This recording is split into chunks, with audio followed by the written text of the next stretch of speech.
प्रेरणा 2025 राज्यस्तरीय नेतृत्व गुण विकास शिबिर आज इथे सावित्रीबाई फुले पुणे विद्यापीठाच्या प्रांगणामध्ये संपन्न होत आहे।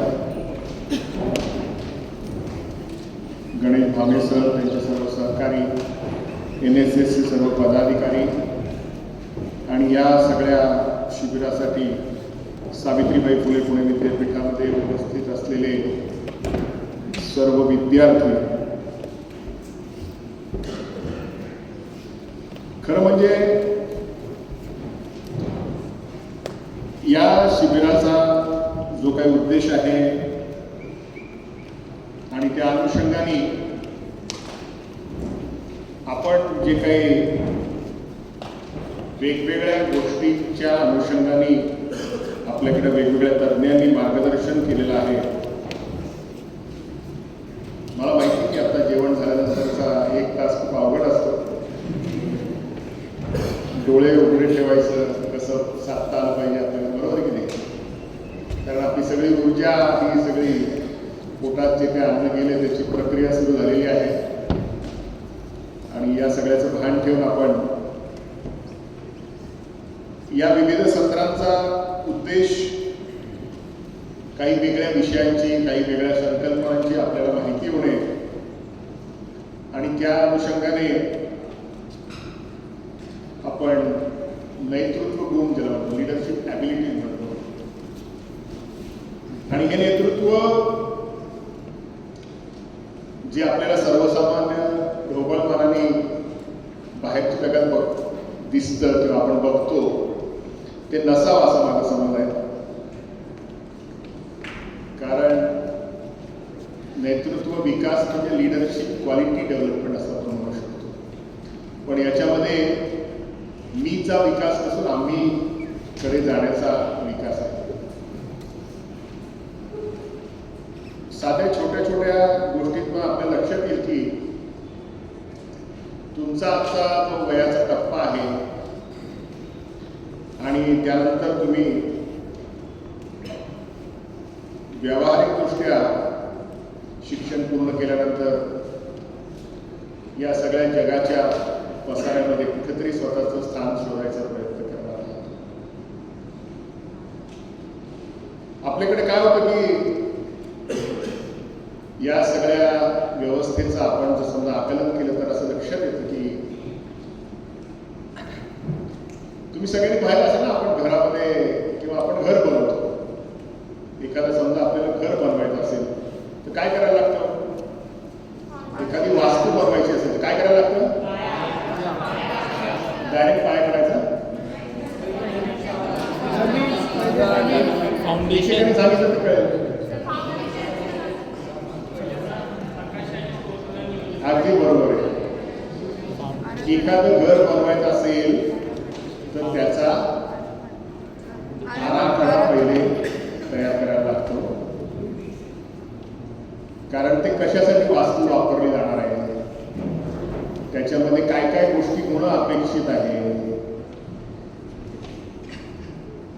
कारण पाया खणायचा म्हणजे किती खोल खणायचा असं डायरेक्ट होत नाही ना।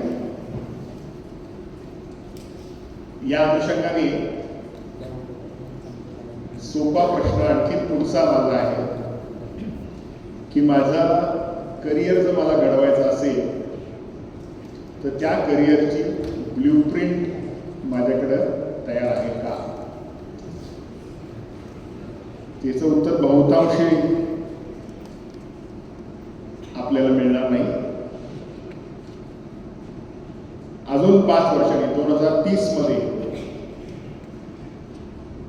मला कुठे जायचं, माझे गोल्स काय, माझ्या अचिव्हमेंट्स काय पाहिजे, आणि त्यानंतर आपण फार पुढे जाणार नाही, 100 वर्ष पुढचा विचार करणार नाही।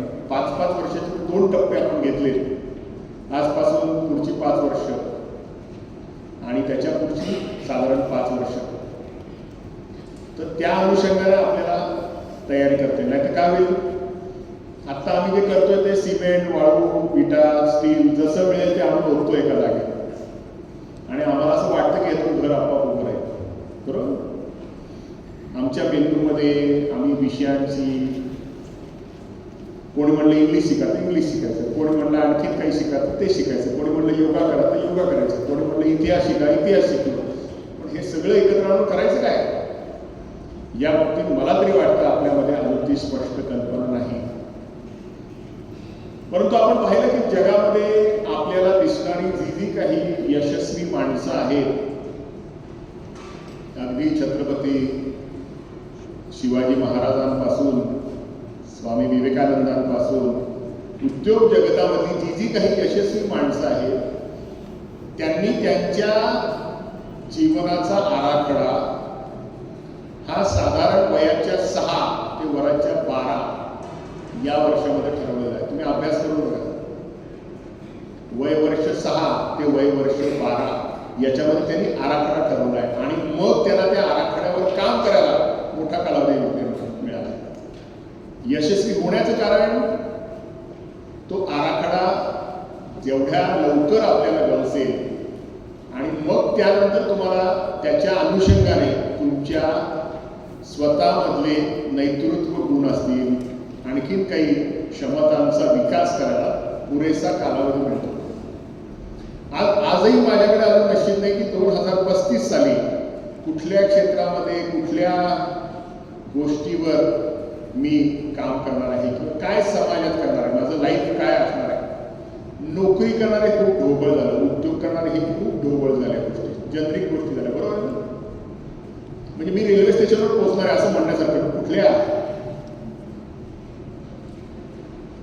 त्यामुळे लक्षात घ्या, आजही कदाचित या शिबिराच्या माध्यमातून तुम्ही परत थोडंसं मागे जाऊन आपल्या पुढच्या 5 वर्षाचा 1 टप्पा आणि त्याच्या पुढच्या 5 वर्षाचा 2 टप्पा, दुसरा टप्पा आणि दोन्ही टप्पे एकमेकाला सुसंगत असले पाहिजे याचा जर विचार केला तर तुम्हाला अजूनही 8-9 वर्षामध्ये या सगळ्या क्षमतांचा योग्य दिशेने विचार करता येईल.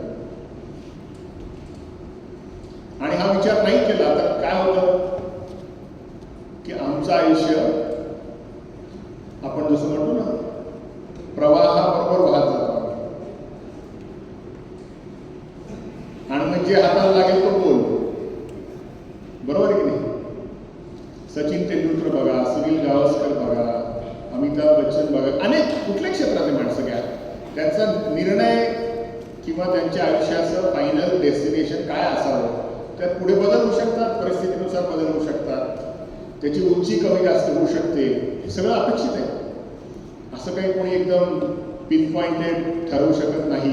पण एक ढोबळ मानाने एक गोल जर आपल्या डोळ्यासमोर निश्चित केला तर निश्चितपणे त्या प्रवासाला काहीतरी अर्थ राहतो. आज आम्ही काय करतोय, एकाने कोणतरी बीकॉम केलं म्हणून दुसऱ्याने बीकॉम केलं, एकाने बीएससी केलं म्हणून दुसऱ्याने बीएससी केलं, माझ्या मैत्रिणीने ऍडमिशन कुठे IT ला घेतली म्हणून माझी IT ऍडमिशन झाली. पण हे सगळं करून मला काय मिळवायचं आहे आयुष्यामध्ये, कुठल्या क्षेत्रामध्ये मला माझ्या कामाचा, कार्यकौशल्याचा, कर्तृत्वाचा ठसा उमटवायचा आहे, हे माझं आजही कदाचित नशीब नसावं असेल तर मला हरकत नाही. आणि ते निश्चित नसल्यामुळे माझी जी वाटचाल आहे ती वाटचाल कन्फ्युज अवस्थेत होते. त्याला पाहिजे तसा वेग येत नाही किंवा क्लॅरिटी येत नाही. आज मी तुमच्यासमोर सुद्धा 10 प्रकारच्या गोष्टी करण्याच्या ॲक्शन ओरिएंटेड मांडल्या तर त्यातले तुम्ही ठरवू शकत नाही की ह्या 5 नको आहेत, मला माझ्या आयुष्याचा भाग नाही आहे, या 5 मी करणार आहे किंवा या 2 करणार आहे, मी 8 करणार नाही असं आज मी ठरवू शकत नाही. याचं कारण असं की डेस्टिनेशन माझं ठरवत नाही आणि डेस्टिनेशन न ठरल्यामुळे काय होतं, आम्ही कारण नसताना इकडून तिकडे धावतोय, बरोबर आहे की.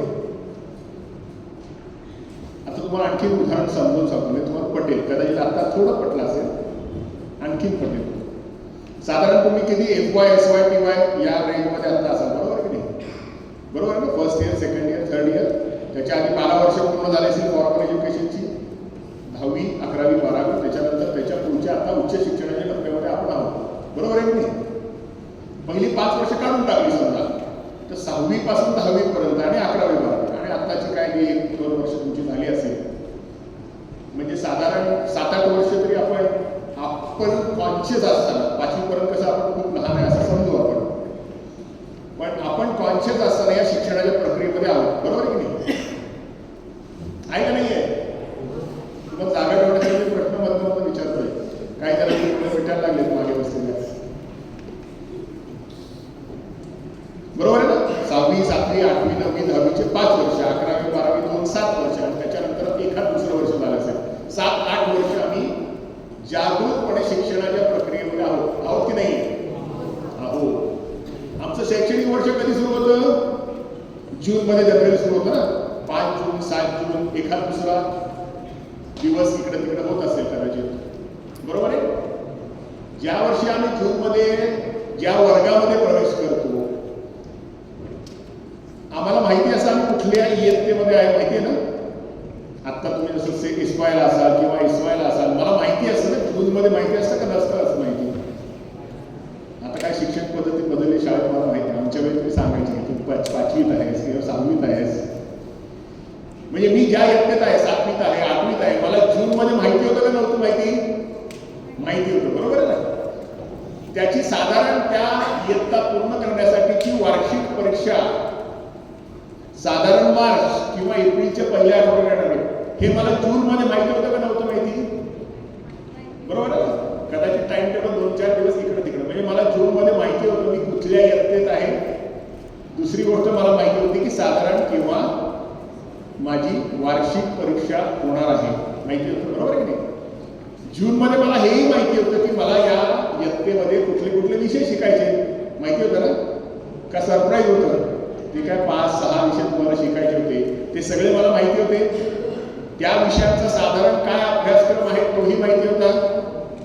हो असेल हो म्हणा, नाही असेल नाही म्हणा, माहिती होतं की नाही? जूनमध्ये साधारण मागच्या 3 वर्षात काय प्रश्न होते ते माहिती होतं, आणि त्या प्रश्नांची प्रस्तावित उत्तरं आपल्याला माहिती होती, बरोबर आहे? म्हणजे कुठलंही शैक्षणिक वर्ष सुरू होण्याच्या सुरुवातीला जेव्हा मी त्या वर्षामध्ये प्रवेश करतो, तेव्हा त्या शैक्षणिक वर्षामध्ये मी कुठल्या इयत्तेत शिकणार आहे मला माहिती होतं, त्या इयत्तेमध्ये कुठली पुस्तकं मला माहिती होती, कुठला अभ्यासक्रम आहे मला माहिती होता, कुठले प्रश्न येऊ शकतात मला माहिती होतं, त्याची प्रॉबेबल उत्तर काय असू शकतात हे मला माहिती होतं, त्याची परीक्षा काय होणार आहे मला माहिती होतं, बरोबर की नाही? सगळं माहिती होतं. इतके सगळे वर्षात कधीतरी असं झालं की नाही हे 2 विषय एकदम ऐनवेळी आले, परीक्षेच्या आदल्या दिवशी सांगितले शिक्षकांनी, त्यामुळे आम्हाला काहीच माहिती नव्हतं. असं झालं नाही, परीक्षा झालीच नाही असं काही झालं नाही. म्हणजे वर्षाच्या सुरुवातीला आम्हाला सगळं माहिती होतं. कधीतरी तुम्ही त्या परीक्षा हॉलच्या बाहेर उभं राहिला का? या सगळ्या 8-9 वर्षात कधीतरी तुमचं असं झालंय का की परीक्षा हॉलमध्ये एंटर करताना तुम्हाला ज्या विषयाची परीक्षा द्यायची आहे त्या विषयाचा सगळा अभ्यास 100% पूर्ण झाला आहे? पुस्तक उघडायची गरज भासली नाही, काहीतरी विसरल्यासारखं वाटत नाही. मी उभं राहायला लक्षात येईल, तिथं पटकन पानं चालता, हे पडलंय ते राहिलंय ते बघायचं होतं हे बघायचं होतं. याचं काय होतं? आपल्या माणसाचा स्वभाव आहे ना, तो आरंभशूर आहे, बरोबर? 1 जानेवारीला आपल्याला आपल्या घरातले मोठे त्यांना मिळालेल्या डायरीत देतात ओळखीचे लोक, बरोबर की नाही? मग त्या डायरीत पहिले 3-4 दिवस आम्ही इमानीद्वारे काहीतरी लिहितो, बरोबर की नाही? आणि त्यानंतर मी डायरीच हरवून जातो. 7 तारखेनंतर डायरी मिळाली का असं मला खूप कमी लोक मिळाले. ती डायरी त्यांना मिळतच नाही, ती कुठेतरी ठेवली जाते, कुठेतरी हरवली जाते, आणि त्याच्यानंतर पहिल्या 4-5 दिवसानंतरचं काहीही नोंदी सापडत नाही. आरंभशूर आपण म्हणतो, बरोबर की नाही? म्हणजे काय होतं, आपला जेव्हा रिझल्ट लागतो हे सगळे तुमच्याकडे घडलेल्या गोष्टी, काही त्यातलं मी पुस्तकातलं वाचून सांगत नाही. माझा जेव्हा रिझल्ट लागतो, समजा मी 6वीत जाणार असेल किंवा 8वीत जाणार असेल, तर माझा 7वीचा रिझल्ट लागतो, बरोबर की नाही? आणि रिझल्टवर आमचे मार्क लिहिलेले असतात, बरोबर ना? आता ग्रेड असेल, पूर्वी मार्क लिहिलेले असतात. त्यावेळी मला खूप काही असं वाटतं की पुढच्या वर्षी मी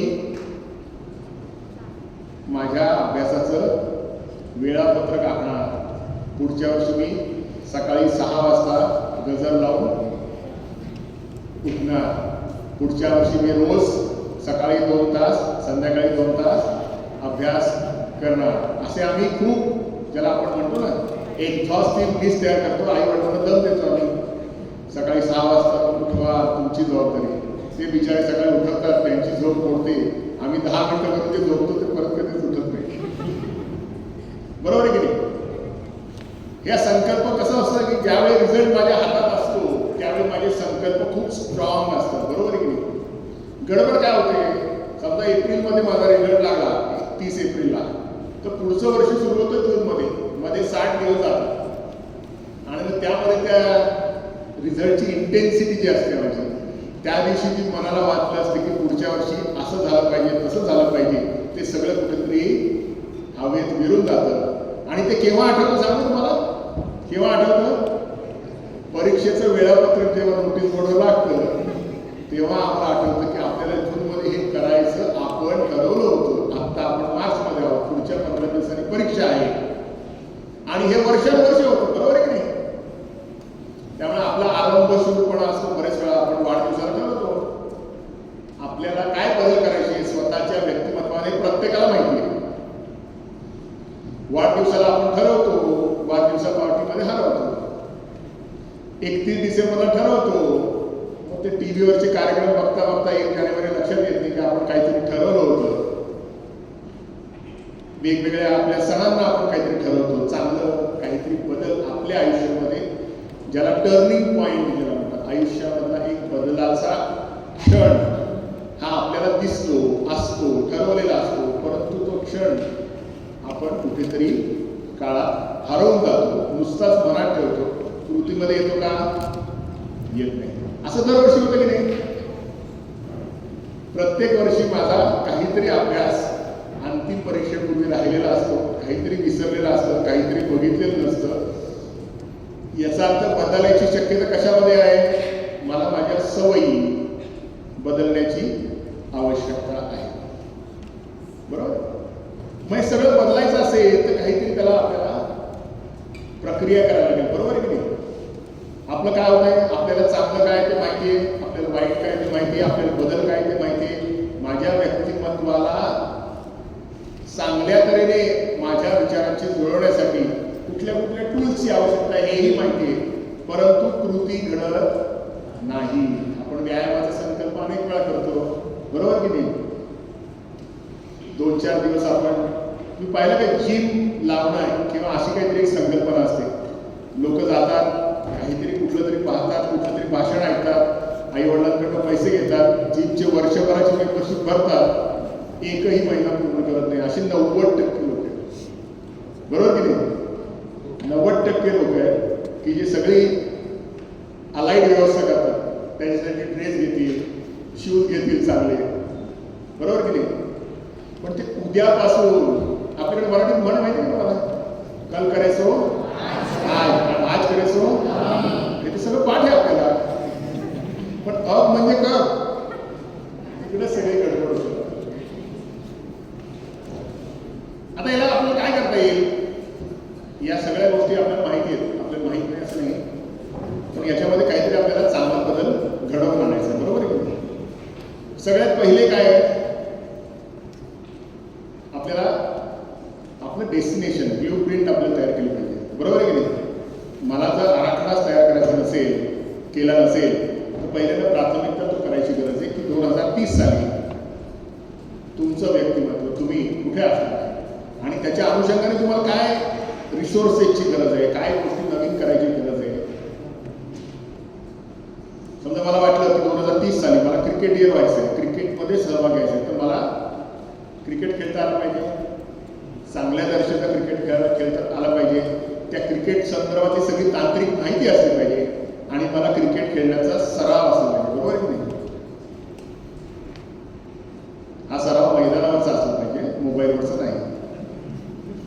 अनेक वेळा मुलांचा गैरसमज आम्ही होतो, त्याचंही उदाहरण मी तुम्हाला देतो. कोरोना नंतरच्या काळामध्ये, कोरोनामध्ये नाही का आपण सगळे ऑनलाईन काहीतरी खेळत होतो, MPL वगैरे असं ॲप होतं. बरोबर होतं ना, क्रिकेटचं काहीतरी ॲप होतं. समजा त्याच्यावर माझे ब्ल्यू टिक आहे बरं का, अच्छे भाषेत तुमच्या भाषेत ब्ल्यू टिक आहे, म्हणजे ऑथेंटिक अकाउंट आहे. त्याच्यावर समजा माझ्या 10,000 रन झाले आणि 100 विकेट मी काढले असल्या. बरोबर की नाही? त्याची मी प्रिंट काढली आणि सर्टिफाय करून घेतली ट्रू कॉपी आणि मुंबई क्रिकेट असोसिएशनच्या कार्यालयात गेलो की हा माझा स्कोर आहे, मला क्रिकेटच्या संघात घ्याल का? घेणार का? कमाल आहे. सर्टिफाईड कॉपी आहे, ब्ल्यू टिक आहे, ऑथराइज अकाउंट आहे, मी स्वतःच क्रिकेट खेळलोय, तर मला तुम्ही काय कुठल्या बेसिसवर नाकारता? कुठल्या बेसिस?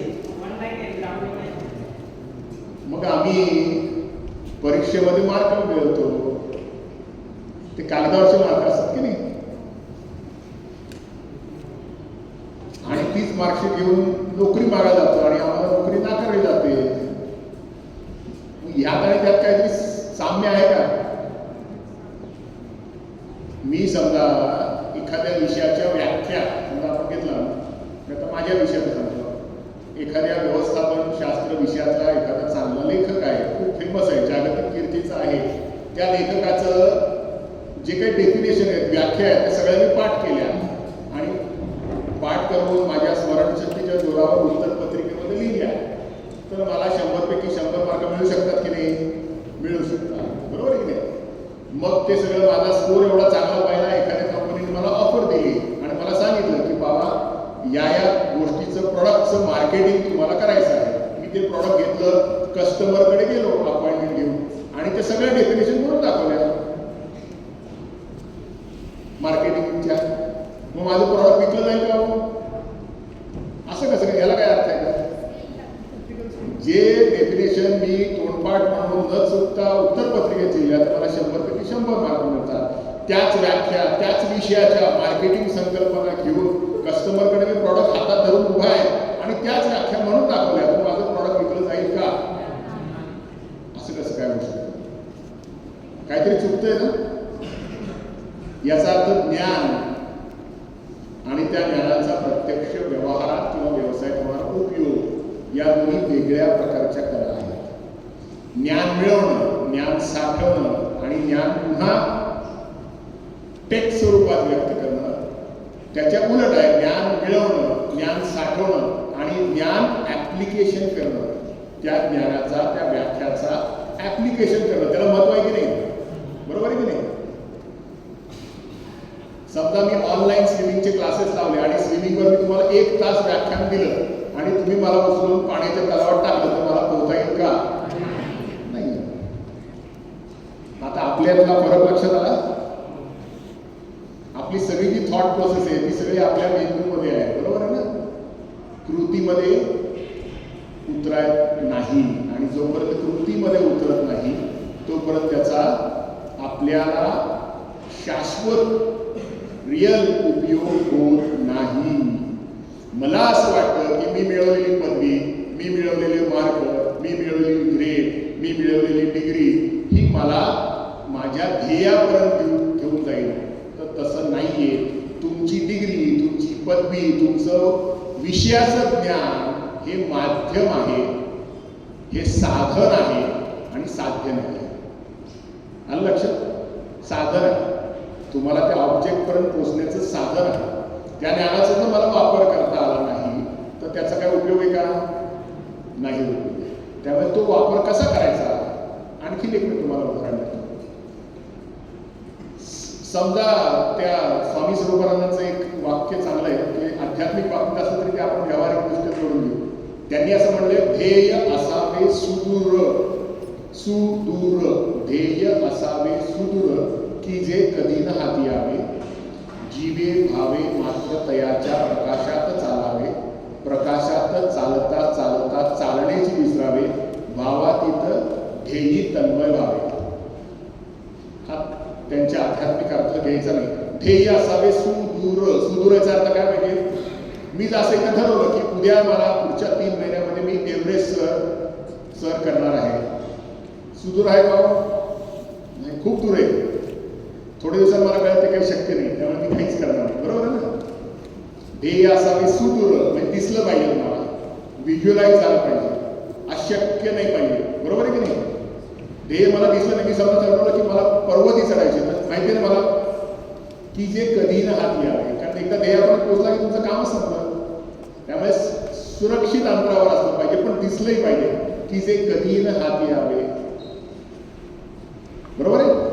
ते समोर दिसलं पाहिजे मला.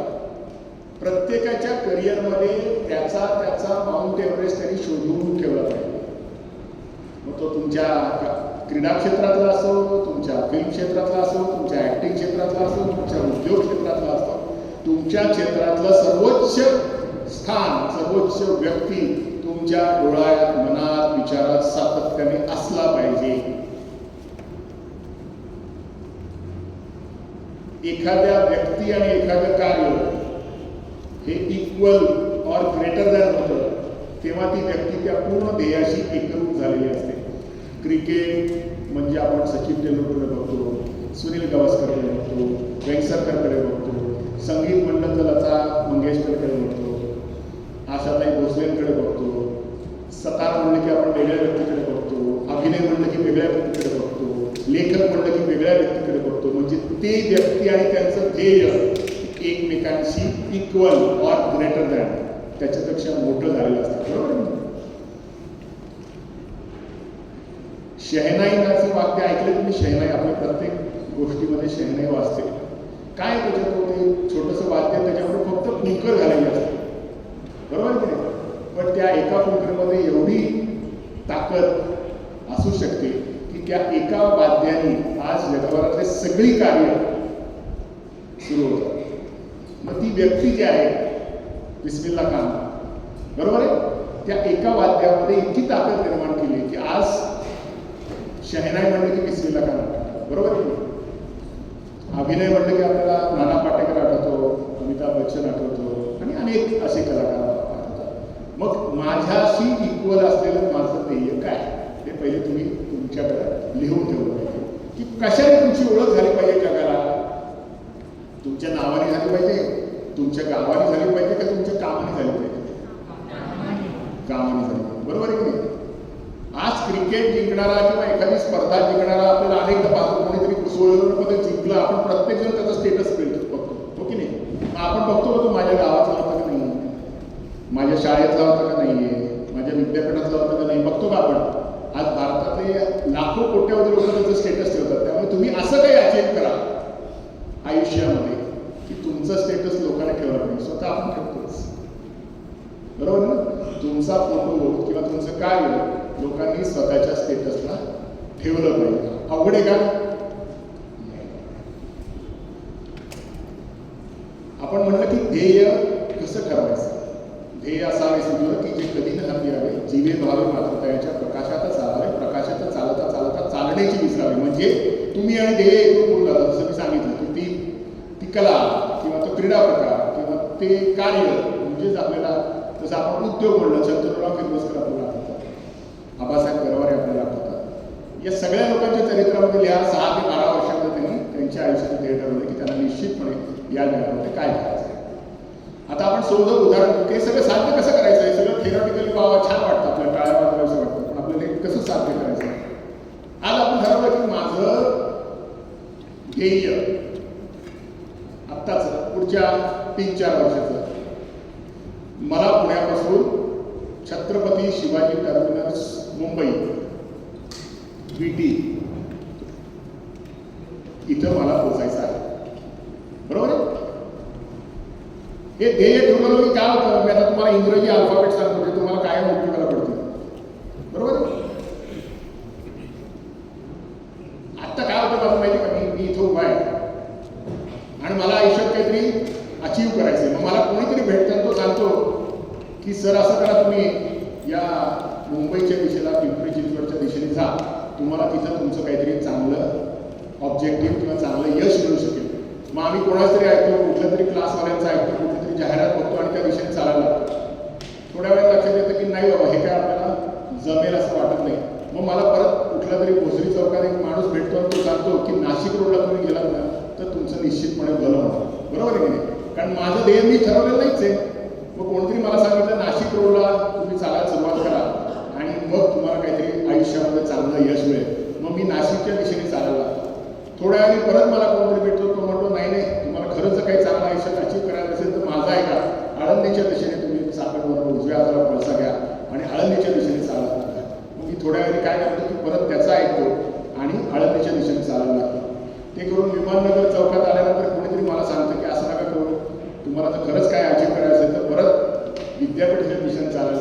म्हणजे मी फिरून फिरून काही वेळाने परत आपलं मराठीत म्हणा कुठल्या चौकात असतो, जिथनं निघालं तिथंच असतो जवळपास कुठेतरी, ज्याला भोपळे चौक म्हणतो आपण. फिरून फिरून आम्ही भोपळे चौकात असतो, कारण आमचं ध्येय, आमची दिशा ही कोणीतरी दुसऱ्याने ठरवलेली असते. बरोबर आहे की नाही? आता मी ठरवलं समजा इंग्रजी अल्फाबेट एफ माहिती आहे सगळ्यांना, ABCDE एफ अल्फाबेटचं उदाहरण मी तुम्हाला सांगतो. सगळ्यात पहिले समजा माझं डेस्टिनेशन मी ठरवलं की मला व्हिक्टोरिया टर्मिनस स्टेशनच्या जवळ पुढच्या काही काळामध्ये जाऊन पोहोचायचं आहे. बरोबर आहे? इम्पॉसिबल नाही आहे. बरोबर आहे? पहिला एफ जो आहे तो फाइंड या शब्दासाठी, एफ फॉर फाइंड. फाइंड म्हणजे शोधा. मी माझ्या आता जिथं उभा आहे तिथून मला ज्या डेस्टिनेशनला पोहोचायचं आहे तिथं कुठल्या कुठल्या मार्गाने पोहोचू शकतो.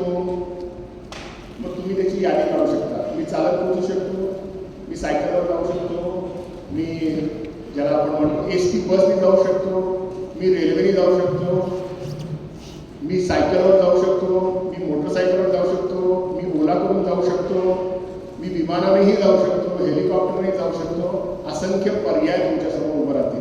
बरोबर आहे की नाही? की ज्याच्या मागे आम्ही नेहमीच कन्फ्यूज होतो. काय शोधायचं आहे? जो पर्याय मला माझ्या व्यक्तिमत्वाला साजेसा आहे, माझ्या नेचरला जुळणार आहे. अनेक वेळा आपण बघतो, मुलाखती ऐकतो, कुठला तरी कोर्टात पहिला आलेला मुलगा म्हणतो मी सकाळी 5 वाजता उठतो, व आपण दुसऱ्या दिवशी 5 वाजता उठून बघतो. आपल्याला सकाळपासून अभ्यास करायची सवय नसते. बरोबर आहे की नाही? आपलं नेचर काय रात्री जागण्याचं असतं. त्यामुळे आपण आपल्या स्वभावाला, आपल्या प्रकृतीला साजेसे पर्याय शोधा. पर्याय अनेक असू शकतात की नाही? सायकलवरनं निघालेला माणूस मुंबईला पोहोचणार की नाही पोहोचणार? विमानाने पण पोहोचणार, रेल्वेने पण पोहोचणार. काय फरक आहे? काळाचा फरक. एखादा कदाचित थोडा लवकर जाईल, एखादा कदाचित थोडासा उशिरा जाईल, पण दोन्ही पर्याय, अगदी सगळ्यात स्लो मुव्हिंग पर्याय आणि फास्ट मुव्हिंग पर्याय दोन्ही घेतलेल्या व्यक्ती मुंबईला पोहोचू शकतात की नाही? मग मी मला सुटेबल नसलेला पर्याय, मी ठरवलं की मला हेलिकॉप्टरने मुंबईला जायचं, की जो पर्याय मला सुटेबल नाही, मग मी काय म्हणणार की हेलिकॉप्टरला पैसे लागतील. मागच्याच आठवड्यात तुम्ही वाचलं असेल की आता जो नवीन विमानतळामुळे वलसाडहून हेलिकॉप्टर जायला लागतं त्याला 82,000 रुपये जास्त लागतात. म्हणून किती मला माहिती. बरोबर की नाही? मग काय करणार मी? पैसे कसे करणार? लोन कोणी देतं का हेलिकॉप्टर मुंबई जायला? देत नाही. मग मी काहीच करणार नाही. आलं का लक्षात? मी गोल ठरवणार आणि काहीच करणार नाही. कारण माझं म्हणणं मला हेलिकॉप्टरनेच जायचं आणि हेलिकॉप्टरकडे माझ्याकडे पैसे नाही, मला त्यासाठी तुम्ही मदत करत नाही, मला कोणी लोन देत नाही. मग आम्ही असंच म्हणतो, आम्ही कोणी मदत केली तर आमचं ध्येय अचीव्ह करू शकतो. मला काही कुठलीच साधनं नसतील तर मी चालत सुद्धा 24 तासामध्ये मुंबईला CSTला पोहोचू शकतो की नाही? शक्य आहे की नाही? शक्य आहे. अवघड नाही ना की आपले शेतकरी येतात मुंबईला, नाशिकवरून निघतात आणि मुंबईपर्यंत पोहोचतात, चालत येतात ना. त्यांना कुठली हेलिकॉप्टरची कुठली साधन आहे? त्यामुळे आपल्याला सुटेबल असलं. त्यामुळे पहिला फाईंड, शोधा. आणि काय शोधा? जे मला माझ्या व्यक्तिमत्वाला, माझ्या स्वभावाला, माझ्या प्रकृतीला, माझ्या विचारांना तिसऱ्या कुठल्या गोष्टीच्या मदतीशिवाय, कोणावर अवलंबून राहिल्याशिवाय जी जमू शकतं असे पर्याय शोधा. आलं लक्षात? त्यामुळे पहिला एक खूप महत्त्वाचा आहे आपल्या आयुष्यामध्ये, फाईंड. माझ्या प्रकृतीला, माझ्या एकंदर माझी काम करण्याची पद्धत आहे, बरोबर की नाही, त्याला लागणारी गोष्ट शोधा. दुसरा एक आहे फिक्स. सल्ले घेत बसू नका अनावश्यक. आम्ही 10 जणांना विचारत बसतो, त्यांना माझं गोलच माहीत नाही, पण ते काहीतरी सांगतात आणि चुकीच्या गोष्टी सांगितल्यामुळे आम्ही कारण नसताना भांबावून जातो, आम्ही अडखळून जातो, आम्हाला क्लॅरिटी नसते. आणि क्लॅरिटी नसली की आमचा अंतिम निर्णय होतो का? नाही होत. कारण माझं पण मला माहिती आहे ना, दुसऱ्या व्यक्ती कसं माहीत असेल. त्यामुळे दुसरा जो आहे फिक्स. सगळ्यात महत्वाचा तो पहिला आपण ज्या प्रॉब्लेमपासून सुरू केलं होतं की आपण आरंभशूर आहोत. तिसरी गोष्ट, हे सगळं माझं ठरलं की मी मोटरसायकलवर माझ्याकडे आहे आणि पेट्रोलचे पण पैसे आहेत, त्याच्यावर पुण्यावरून मुंबईला जुन्या हायवेने जाणार, बरोबर की नाही? ज्यावेळी माझ्याकडे माझा ध्येय ठरतं, त्या ध्येयाप्रती जाण्याचा मार्ग ठरतो आणि तो मार्गक्रमण करण्याचा माध्यम ठरतं, तो मुहूर्त ठरवायचा. सोमवारी जाऊया, परवा एकादशीला जाऊया, गुरुवार ऑस्पिशियस असतो, 8 दिवसांनी संकष्टी चतुर्थी आहे, वाढदिवस पुढच्या महिन्यात येणार आहे, मग होळी पौर्णिमा चांगला दिवस आहे, असं तुम्ही ठरवलं की परत तुम्ही कोपरे चौकात येणार, बरोबर? ज्यावेळी मला माझं ध्येय गाठण्यासाठी माझ्या व्यक्तिमत्वाला साजेसा पर्याय किंवा माध्यम निश्चिती होते, तो मुहूर्त समजावा. हे जे आपण काय बोलतोय, तुम्ही ठरवलं की आपण आता उद्यापासून सर काय म्हणतात ते करू, तर तुमच्याकडे कधीही आयुष्यात होणार नाही याची मी तुम्हाला खात्री देतो. त्यामुळे तिसरा एक जो आहे तो फाईट सुरुवात करा. कधी सुरुवात करायची? ज्यावेळी माझं ठरेल तेव्हा, ज्यावेळी माझा निश्चय होईल त्या क्षणी तोच मुहूर्त समजायचा आणि तिथून लगेच ऍक्शनला सुरुवात करायची. आणि चौथा एक जो आपण कधीच करत नाही, आणि त्यामुळे आपण आता जिथे आहोत तिथे आहोत, तो F फॉर फिनिश, बरोबर की नाही? एखादं कार्य मी माझ्या स्वतःच्या विकासासाठी, माझ्या स्वतःच्या डेव्हलपमेंटसाठी, माझ्या स्वतःच्या व्यक्तिमत्व बदलासाठी ठरवलं असेल, ते ठरवून त्याच्यावर ऍक्शन सुरू केली असेल. आपण इंग्लिशचा क्लास किती वेळा लावलाय आणि सोडून दिलाय? आपण आणखी बरेच क्लासेस लावतो नाही का सुट्टीमध्ये आई वडिलांना सांगून, आणि पूर्णच करत नाही. बरेच वेळा आपलं काय होतं, आपण हातात घेतलेलं कार्य, स्वतःसाठी ठरवलेलं आपण करून संपवत नाही, आणि हा सगळ्यात मेजर प्रॉब्लेम पर्सनॅलिटी डेव्हलपमेंटमध्ये किंवा लिडरशिपमध्ये होतो. आज जगाला टास्क मास्टर पाहिजे. तुम्हाला टास्क दिली, संपवून घ्यायचं. मी काय करू? मार्केटिंगचे जेव्हा मीटिंग होतात ना वेगवेगळ्या कंपनीमध्ये, दर 3 महिने त्याला क्वार्टर टू क्वार्टर मीटिंग म्हणतो, बरोबर की नाही? आणि मला टार्गेट दिलेलं असतं की या क्वार्टरमध्ये एवढा गोल तुम्ही अचीव्ह करायचा आहे. मी मीटिंगमध्ये उभं राहिलो आणि अर्धा तास भाषण दिलं. हे झालं म्हणून केलं नाही, ते झालं म्हणून केलं नाही, मी गेलो होतो, मी बाहेर बसलो होतो, त्याने मला बोलवलं होतं, असं मी अर्धा तास सांगितलं. त्याचा काय उपयोग आहे? तुमच्या ऑर्गनायझेशनला, तुमच्या स्टोरीचा, बरे ती खरी असेल, त्यांना काय इंटरेस्ट आहे? तुम्हाला 100 टार्गेट दिलं होतं, त्याचं किती अचीव्ह झालं? जगामध्ये कोणालाही तुमची स्टोरी ऐकण्यात अजिबात इंटरेस्ट नाही. तुम्ही रात्रभर जागलात, दिवसभर जागलात का 24 तास झोपलात, पण तुम्ही ध्येय अचीव्ह केलं ना, कोणीही तुमच्या स्टोरीमध्ये इंटरेस्टेड नाही. आपण बरेच वेळा स्टोरी आपण तयार तरी करतो किंवा स्टोरीवर अवलंबून तरी राहतो, बरोबर की नाही? आपल्या इतिहासात शिवाजी महाराजांचं तानाजी ती मी टाकली होती घोटपड, पण ती खाली आली, 2 वेळा पडली, म्हणून मग आम्ही आलो नाही असं सांगितलं चाललं असतं का? इतिहासात आपण नाव लक्षात ठेवलं असतं का? बाजी प्रभू देशपांडे सांगितलं असतं की मला 4 घाव लागले, मग हात दुखायला लागला, पाठीत पण उसळ पडली होती, त्यामुळे आम्ही युद्ध सोडून दिलं. आज नाव लक्षात राहिलं असतं का? नाही. तर ध्येय अचीव्ह करेपर्यंत जागचा न हलता त्यांनी सातत्यपूर्ण रीतीने काम केलं होतं. आपल्याला काय भीती वाटते माहिती का? जेवढं माणूस शिकतो ना, तेवढं त्याला अपयशाची भीती जास्त वाटते. कोण काय म्हणेल या भीतीपोटी आपण काहीच करत नाही, बरोबर की नाही? मी अशा वेळी सगळ्यांना एक सोपं उदाहरण देतो की आम्ही जन्माला आलो तेव्हा चालत होतो का? आम्ही जन्माला आल्यावर कोणी नाही ना इथं असं की दुसऱ्याशी उभं राहायला आणि चालायला लागलं. हल्ली AI मध्ये काहीतरी दाखवतात असते, नाही ना? बरं, ज्या दिवशी तुम्ही चालायला लागला, तुमच्या रांगण्यापासून तुमच्या चालण्यापर्यंत एकदम रात्रीमध्ये गोष्ट ठरली का? एखाद्या दिवशी सकाळी उठला तुम्ही 1.5-2 वर्षाचे असताना आणि चालायला सुरुवात केली, त्याच्यामध्ये काही प्रक्रिया घडली असेल ना? तुम्ही प्रयत्न केले, तुम्ही पडला, बरोबर की नाही? तुम्ही पुन्हा प्रयत्न केला, तुम्ही पुन्हा पडला, तुम्ही पुन्हा प्रयत्न केले, तुम्ही पुन्हा पडला, असं काही महिने 2 महिने घडलं असेल ना? आणि मग तुम्हाला चालता आलं. हे निसर्ग आहे की नाही? मग आपल्याला असं काय वाटतं की मी उद्योग सुरू केला, मी व्यवसाय सुरू केला की दुसऱ्या दिवशी तो चालला पाहिजे, तुम्ही जगातल्या अनेक कंपन्या, अनेक ब्रँड बघा. सॅमसंग कंपनी ही मोबाईल बनवण्यासाठी झाली नव्हती. हुआई कंपनी ही मोबाईल बनवणार होती, पण आता ते 1 नंबरच्या जगातल्या गाड्या बनवत आहेत. त्यामुळे ह्या सगळ्या गोष्टी हे आपण जेव्हा करतो तेव्हा त्याला अपयश येणं हे साहजिक असतं. कारण आपण काही जन्माला येताना सर्व गुण संपन्न झालेलं नाहीये.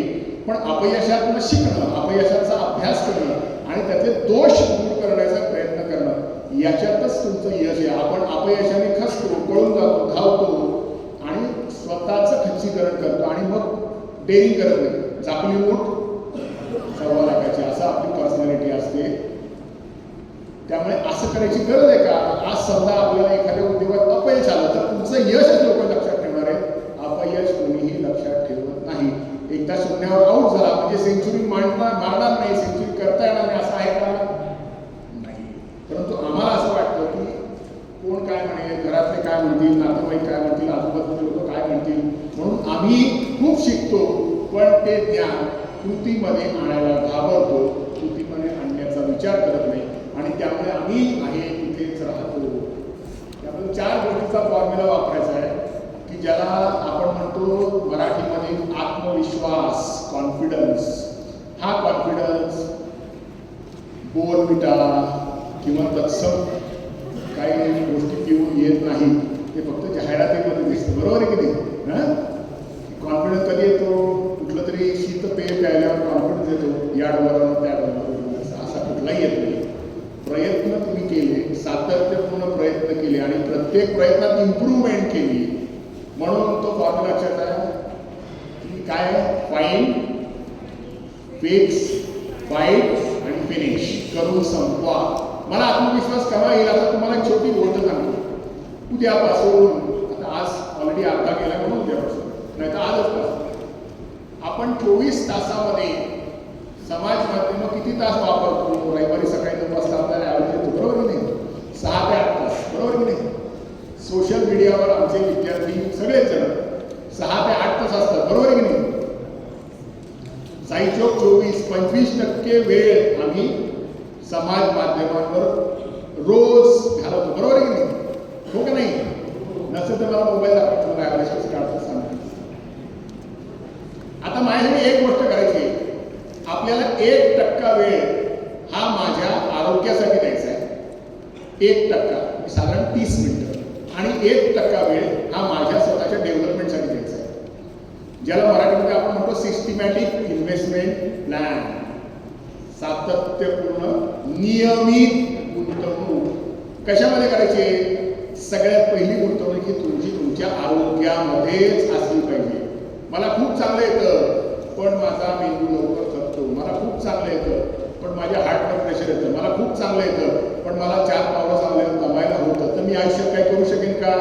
काही करू शकत नाही. त्यामुळे माझा सगळ्यात पहिला फोकस हा आरोग्यावर पाहिजे. त्यामुळे दिवसभरातल्या 1% वेळ, ॲव्हरेज 30 मिनिटं तुम्हाला पाहिजे ते करा. माझी अट एकच आहे, रोज आणि नियमित. बरोबर? 30 मिनिटं वेळ. तुम्हाला योगा, रनिंग, सायकलिंग, ट्रेकिंग काय पाहिजे करा. 30 मिनिटं रोज. आजपासून शक्य झालं तर किंवा उद्यापासून 100% स्वतःमध्ये गुंतवणूक करा.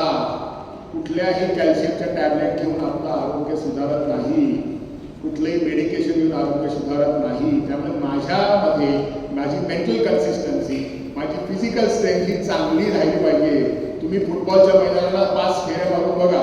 फुटबॉल काय स्वतः उठता येणार नाही. हे लोक अर्धा तास खेळतात, आपल्याला दिसतं, त्यांना 1 कोटी रुपये मिळतात एवढं दिसतं. तेवढं नुसतं पळा तुम्ही रिकामं नाही काय फुटबॉल घेतात. तुम्हाला कळेल की आपल्याला हे शक्य होत नाही कारण आपल्यामध्ये ती क्षमतेचा विकास आपण केलेला नाही. त्यामुळे 30 मिनिटं 1% वेळ 24 तासामधला मला माझ्या आरोग्यासाठी इन्व्हेस्टमेंट गुंतवणूक करायची आहे. आलं लक्षात? अशक्य आहे, इम्पॉसिबल आहे, खूप काही सांगतोय नाही. उरलेली 30 मिनिटं वेळ आहे माझ्या अभ्यासा व्यतिरिक्त मला माझ्या व्यक्तिमत्वामध्ये ज्या गोष्टी माझ्या ध्येयाच्या दृष्टीने आवश्यक वाटतात त्याचं वाचन, लिखाण म्हणजे माझ्या स्वतःसाठी. समजा मला वाटतं की मला समजा एखाद्या विषयातलं तज्ज्ञ व्हायचं आहे, एखाद्या मला विषयामध्ये काही गोल करायचं आहे, तर काही वाचन करा, काही लिखाण करा, काही स्वतःचं चिंतन करा, मनन करा. पण रोज एव्हरी डे 30 मिनिट मला द्यायचे. मी त्याची पुढची तोड करून सांगतो तुम्हाला. रोज 30 मिनिटामध्ये आपण 4 टास्क करायचे आहेत. काही असो 2-5 मिनिटाच्या 4 टास्क पूर्ण करायचे आहेत. आणि त्या 4 टास्क भले त्यातले 2 सकाळी करा, 2 संध्याकाळी करा. खूप हार्ड अँड फास्ट करायचं आणि हार्ड अँड फास्ट जेव्हा तुम्ही स्वतःच्या आयुष्याला कराल तेव्हा ते ब्रेक होतं. आलं लक्षात? आज किती तारीख आहे? आज 25 फेब्रुवारी 2026 तारीख आहे. बरोबर आहे?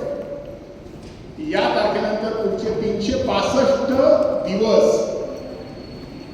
मी रोज 30 मिनिटं माझ्या आरोग्यासाठी 365 दिवस, 364 नाही, 360 पण नाही, 365 दिवस रोज अर्धा तास आरोग्यासाठी इन्व्हेस्टमेंट केली.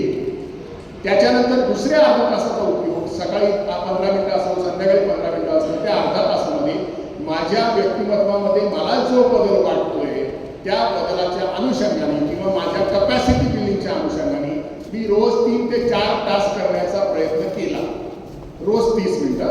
आता कॅल्क्युलेट करून सांगतो की समजा 4 तास मी रोज ठरवल्या की मला 30 मिनिटामध्ये 10 मिनिटं वाचन, 5 मिनिटं एखाद्या विषयावर स्वतःच्या डोक्याने मनाने काहीतरी लिहायचा प्रयत्न करणं, अशा स्वरूपाच्या ChatGPT न वापरता मी जर प्रयत्न केला, 4 तास केल्या, तर 1 महिन्यामध्ये किती पूर्ण होऊ शकतात? किती होतात? 3 चोक विसरले काय गणित? 12. बरोबर आहे ना? आता मी सांगितलं हार्ड अँड फास्ट करतो का? वरच्या 20ला डिस्काउंट देऊन टाकतो. 100 होऊ शकतील. बरोबर आहे?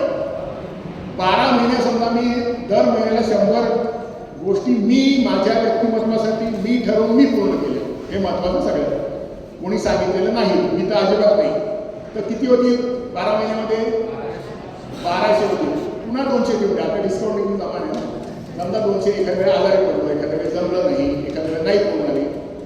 आजचं माझं व्यक्तिमत्व 25 फेब्रुवारी 2026 आणि 25 फेब्रुवारी 2027 याच्या मधल्या काळामध्ये मी रोज अर्धा तास माझ्या शरीरावर, मनावर गुंतवणूक केली, आरोग्यासाठी काम केलं 365 दिवस आणि 1000 टास्क मी माझ्यासाठी ठरवल्या आणि मी पूर्ण केल्या. लक्षात घ्या, खूप महत्वाचं आहे. मी माझ्यासाठी ठरवलेल्या 1000 तास मी पूर्ण केल्या. तर आजचा आत्मविश्वास आणि 1 वर्षानंतरचा आत्मविश्वास कुठला चांगला असेल? आजचं आरोग्य आणि 1 वर्षानंतरचं आरोग्य कुठलं चांगलं असेल? 1 वर्ष. ही फक्त 2% गुंतवणुकी 24 तास. 2% गुंतवणुकीनंतर तुम्हालाच तुमच्यामधल्या आत्मविश्वासामध्ये झालेला जो बदल कळला आणि तो तुमच्या लाईफस्टाईलचा पार्ट केला. काय होतं? तुम्ही अवांतर वाचन कराल, तुमचं स्ट्रेस लेवल कमी होते.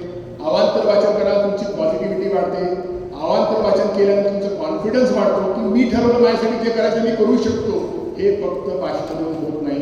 हे जेव्हा मी करतो 1000 वेळा, त्या 1000 वेळानंतर तुम्हाला असं वाटतं की मला कुठली टास्क नाही मी पूर्ण करू शकतो. याचं सगळ्यात सोपं उदाहरण, घरामध्ये तुमच्या वेगवेगळे कार्य असतात, कार्यक्रम असतात, फॅमिली फंक्शन असतात, बरोबर की नाही? तेव्हा तुमच्याविषयी काय बोललं जातं हे फक्त ऐकून घ्या तुमच्या घरच्या. म्हणजे तुम्हाला तुमच्या पर्सनॅलिटीमध्ये काय बदल घडायला मी सगळ्यात सांगतो. याला किंवा हिला काहीही सांगू नका. काम होणं अवघड आहे. 10 वेळा सांगायला लागतं तरी होईल याची खात्री तुमच्याच घरचे लोक बोलतात, मी नाही बोलते. त्यामुळे आपल्याला आपल्या मुलाचा समाज कसा पाहतो, एक आपल्याला वाटणारं आपलं मत असतं आणि एक आपल्याविषयी आपलं परसेप्शन असतं. आणि ते परसेप्शन सगळ्यात चांगलं तुमच्या घरामध्ये, तुमच्या जवळच्या माणसामध्ये, तुमच्याबरोबर 24 तास राहणारा मित्र किंवा मैत्रीण कोणीही जर असेल आणि उद्या त्याला त्याच्या स्वतःच्या कंपनीमध्ये CEO अपॉइंट करायचा असेल तर तो तुम्हाला करणार नाही. कारण तो किती जवळचा मित्र असला तरी व्यावसायिक निर्णयामध्ये तुमच्याबरोबर राहणार नाही. तर तुम्ही काय आहात हे त्याला सगळ्यात चांगलं माहिती. हा आळशी आहे, हा सोडून देतो, त्याच्यात कन्सिस्टन्सी नाही, हा हो म्हणतो करत नाही, अशा अनेक गोष्टी जर आपल्याकडे असल्या किंवा आपल्याविषयी आजूबाजूला ऐकू येत असल्या तर त्याच्यात कोणी बदल घडवायचा आहे? कुठलाही क्लास, कुठलाही लेक्चर बदल घडवून शिकवून आणत नाही. त्यामुळे मी माझा माउंट एव्हरेस्ट चढवण्याची वेळ आली आहे. तो माउंट एव्हरेस्ट चढवा तुमच्या क्षेत्रातलं, तुमच्या कार्यातलं, तुमच्या विचारातलं. आजपासून 10 वर्षांनी तुमच्या घरातल्या लोकांनी, तुमच्या समाजातल्या लोकांनी, तुमच्या कॉलेजमधल्या लोकांनी जगातल्या लोकांनी तुमच्याकडे काय म्हणून पाहिलं पाहिजे हे तुम्ही आज ठरवू शकता. त्यासाठी 8 9 10 वर्षाचा तुम्हाला गुंतवणुकीचा कालावधी आहे. त्यातलं शिक्षण हा एक भाग आहे. ती जर गुंतवणूक तुम्ही सातत्यपूर्ण रीतीने रोज केली, नियमित केली, मनापासून केली, स्वतःसाठी केली, स्वतःच्या ध्येयासाठी केली, तर मला असं वाटत नाही की ते ध्येय कितीही लहान किंवा मोठं असो, त्या ध्येयाला तुमचं नाव चिकटल्याशिवाय राहणार नाही. बरोबर की नाही? किंवा त्या ध्येयाला तुमच्यामुळे ओळख मिळेल. आज फुटबॉल म्हणल्यावर आपल्याला काही नावं आठवतात, क्रिकेट म्हणल्यावर आठवतात, आपल्याला वेगवेगळ्या क्षेत्रामध्ये वेगवेगळी नावं आठवतात. ही नावं का आठवतात? तर त्या क्षेत्रातली त्यांनी केलेलं कॉन्ट्रीब्युशन, त्यांनी केलेलं काम हे आधीच्या कामापेक्षा खूप मोठं असतं, खूप वर मिळणारं असतं आणि त्यामुळे ते नाव आपल्या लक्षात राहतं. तसं माझं नाव राहिला काही अडचण आहे का हो? माझ्यामध्ये काही कमी आहे का? फक्त काय होतं, आमचा गोल बदलत राहतो, आमची दिशा बदलत राहते, आमचे विषय काय म्हणतात त्याला, विषयाशी रिलेटेड फोकस तो बदलत राहतो आणि त्यामुळे आम्ही वेगवेगळ्या दिशांना काम करतो. मी साधं सोपं उदाहरण देतो. 100 विटा घेतल्या आणि एकमेकाच्या शेजारी रचून ठेवल्या. एकाच्या शेजारी दुसरी, दुसऱ्या शेजारी तिसरी. इमारत उभी राहील का? नाही. आमचं तसंच होतं. आम्ही खूप प्रयत्न करतो, फक्त ती एकावर एक करते, एका शेजारी एक करतो. दोन्ही प्रयत्न वेगवेगळ्या दिशेला असतात, वेगवेगळ्या बाजूला असतात, वेगवेगळ्या ऑब्जेक्टने असतात. एक तुमची ब्ल्यूप्रिंट तयार झाली आणि एकावर एक जर तुम्ही प्रयत्न ठेवत गेला, एक दिशेने प्रयत्न ठेवत गेला. तेंडुलकर पहिल्या वर्षी क्रिकेट, दुसऱ्या वर्षी हॉकी, तिसऱ्या वर्षी फुटबॉल खेळला असता तर सचिन तेंडुलकर झाला असता का? सगळे खेळ चांगले खेळतात, पण शेवटी त्यांनी काय ठरवलं? माझं करिअर कुठे करणार? त्यांनी लोकांना विश्वास ठेवला का? त्याच्या आईवडिलांनी त्याला सांगितलं का ग्रॅज्युएशन आधी पूर्ण कर, मग क्रिकेट खेळायचं तर खेळ? मग तो तेंडुलकर झाला असता का? नाही. त्यामुळे काय गाठायचं मला आयुष्यात हे मला निश्चित करता आलं पाहिजे. अजूनही वेळ गेलेली नाही. नाही तर मी आता अजून मोठ्यांच्या जेव्हा चर्चासत्रात भाग घेतो तेव्हा एक वाक्य सांगतो, जगणे त्यांचे मरणासाठी, हाडे स्वतःच्या सरणासाठी, अशी आपली स्थिती झाली. मरत नाही म्हणून आम्ही जगतोय, त्याचं इतर काही युटिलिटी नाही असं बाहेर नको. त्यामुळे आम्हाला आमचं ध्येय ठरवता आलं पाहिजे. कुठल्याही क्षेत्रातलं असेल त्या बाबतीत माझं काहीच म्हणणं नाही. ते ध्येय निश्चित करता आलं पाहिजे. त्या ध्येयावर तुमचा विश्वास असला पाहिजे. त्या ध्येयासाठी तुमचं नियोजन असलं पाहिजे. त्या ध्येयासाठी तुमचं सातत्यपूर्ण कॉन्ट्रीब्युशन असलं पाहिजे. आणि या कॉन्ट्रीब्युशनमधलं ते ध्येय तुम्हाला मिळवता आलं तर आजच्या या नेतृत्व गुण विकास शिबिरातून एक चांगलं नेतृत्व स्वतःच्या ध्येयाची ताब्यात असते. आम्ही राष्ट्र घडू, पण आम्ही आमचं पहिलं ध्येय तर घडवू, स्वतःचं ध्येय तर घडवू, आपोआप राष्ट्र घडेल. बरोबर ना? मिशन मोडवर तुम्ही उद्यापासून किंवा आजपासून स्वतःच्या ध्येयावर जर कॉन्ट्रीब्युशन केलं तर निश्चितपणे मला असा विश्वास वाटतो की आजपासून 1 वर्षांनी तुमच्या व्यक्तिमत्वामध्ये झालेला सकारात्मक बदल, तुमच्या विचारात झालेला सकारात्मक बदल आणि त्या अनुषंगाने तुमच्या ध्येयाच्या दिशेने ट्रॅव्हलिंग करण्यासाठी झालेली तुमची क्षमता विकास, कपॅसिटी बिल्डिंग निश्चितपणे तुम्हाला तुमच्या ध्येयापर्यंत घेऊन जाईल. माझ्या तुम्हाला सगळ्यांना मनापासून शुभेच्छा आहेत की तुमचं स्वतःचं स्वप्न, तुमचं स्वतःचं ध्येय गाठण्यासाठी तुम्हाला प्रेरणा मिळेल आणि त्या नुसती प्रेरणा नाही ती कार्यामध्ये कन्वर्ट हो आणि यश तुम्हाला प्राप्त व्हायची इच्छा व्यक्त करतो आणि थांबतो. धन्यवाद. जय हिंद.